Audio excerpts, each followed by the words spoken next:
Брэнд хэрхэн нэмэх вэ?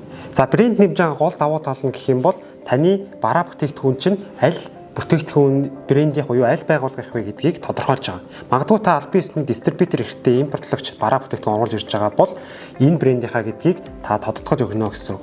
Магадгүй үндэсний үйлдвэрлэгч байгаа тохиолдолд өөрийнхөө лого бүтээгдэхүүнийг байршуулах боломжтой. Энэ нь бол таны тухайн бараа бүтээгдэхүүний жижиг айкон лого хэлбэрээр бол харагдана гэсэн үг. За бараа буюу барааг нэмсэн одоо брэнд нэмэхдээ брэнд гэдэг цэсийг дарж өгнө. За хоосон байгаа учраас бид нэр брэндээ нэмж оруулна гэсэн үг.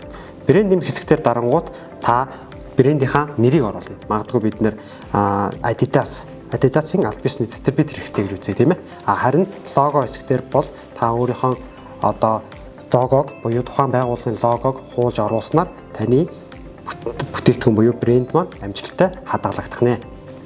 Танд амжилт хүсье.